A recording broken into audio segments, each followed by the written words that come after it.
My basic research focus is contextual theology. In particular, I do vernacular theologizing to see how the vernacular can enrich the Christian tradition and also how it can be critiqued by the faith tradition. From that interest in the local culture, I expanded it to contemporary culture, particularly cyber culture that is emerging today. And I think it's very important to deal with this new phenomenon. It has been referred to as not only gifts of God, but signs of the times. No? And in Gaudium et Spes, we have been encouraged to scrutinize the signs of the times and interpret them, reread them in the light of the gospel. I think this development is comparable to the printing revolution. And so it's very important to really reflect on it. And it also dovetails with my interests on feminism, women's equality in the church and in society. Actually, in our conference in 2011, the Ecclesia of Women in Asia focused on this topic. Feminist cyberethics in Asia was the theme of the conference. And well, Asia is not only a user of technology, cyber technologies, but also a big producer. No? So we're both producers and users. And that's why we decided to focus on that theme. And during that conference, the topic of cybersexual violence came to the forefront. No?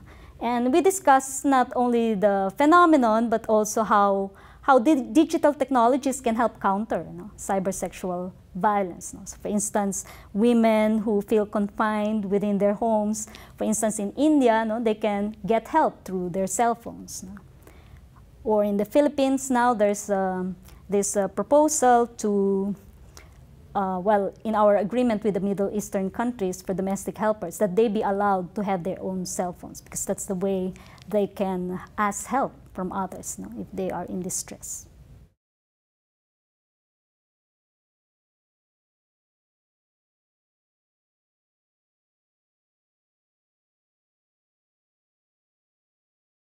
The people in Silicon Valley in the 1990s, they see cyberspace as a disembodied space, a place of nirvana, a paradise. But actually, Manuel Castells, a sociologist expert of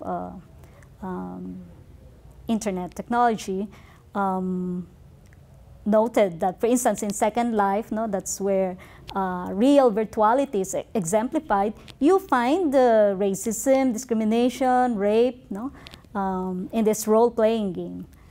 Now, I think it's better to think of the link between online and offline reality in terms of a continuum. What you do online spills offline, and what you do offline spills online. And in this perspective, it would be helpful, this metaphor of the human as cyborg. So the machine is not something separate from us, it is a part of us. We are all now hybrids of humans and machines.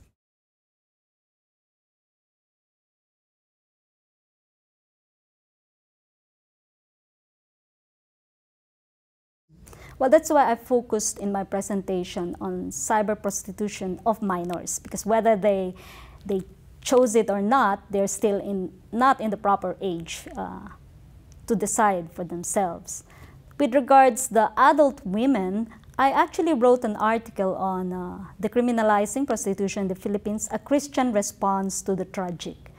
I like the word tragic, because in tragedy you do not, well, the person continues to be responsible, but you also realize that she's not living in a morally neutral world. We know that in the developing world, women, they go to prostitution not really because they really want it. They're forced by circumstances, by poverty. So no girl would dream of becoming prostitutes in the future. So that has to be taken into consideration. decriminalization in the Philippines, because at that time, yeah, prostitution was still considered a criminal yeah, act.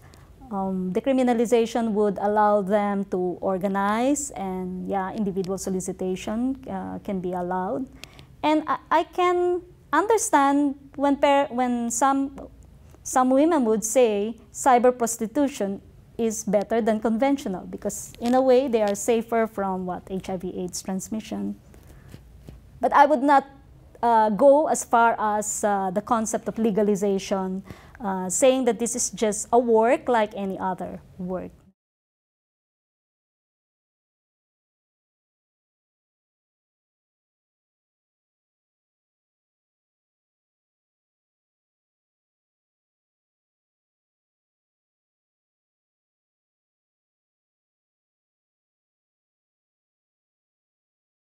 Well, we have a cybercrime law that was passed in 2012. And part of the law says that once there's a warrant, they can actually ask the service provider to provide the traffic data, and maybe also, in the end, detect who is the real sender, the original author.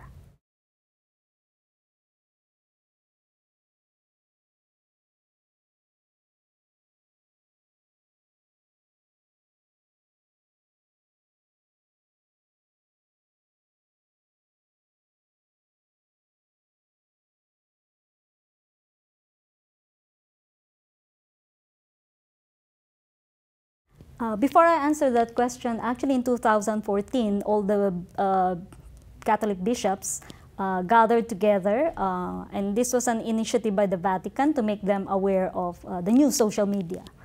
And also, they came up later with a pastoral letter about cyber crimes and about pornography. Yes, pornography. And then, but actually there are no concrete programs. No? So even with this discovery of this hub of cyber prostitution in the central part of the Philippines, according to my source, well, the bishops there, they gathered and they met with the vice mayor to become informed of the phenomenon, but there's no concrete program yet. No?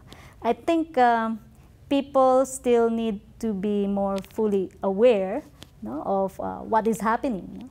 In fact, yeah, I have this student in my cyberethics and theology class, and and his, for instance, his son asked for this Grand Theft Auto game, and he even helped give it to him, but he was not aware, no, of what kind of game this is. No? So people need to be educated, no, about what's out there.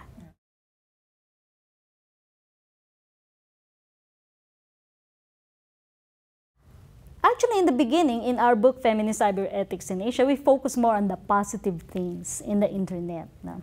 Although in my talk here, I centered on the cybersexual violence against women. So there are these two sides, no, of the cyber reality. I think they have to enter this realm, no, to be able to understand the culture, especially of the young.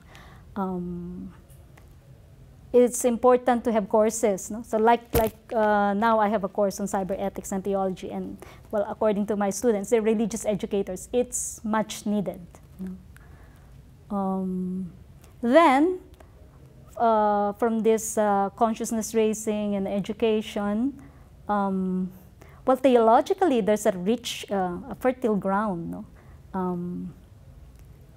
Yeah, what does cyber church mean? No? How can they use, not just, well, use cyberspace for creating community, educating people? Well, with, I had this interview of migrants in Saudi Arabia, and they are helped a lot in their spiritual nourishment by masses online, counseling, no? And this is done, yeah, by some parishes. And I know that the Redemptory Shrine also, they have this program for migrants. So this notion of a cyber church, no, extending beyond the geographical boundaries, that's important. And also that's the way as well that these migrants can ask help, no, if ever they become victims of cyber trafficking. Yeah.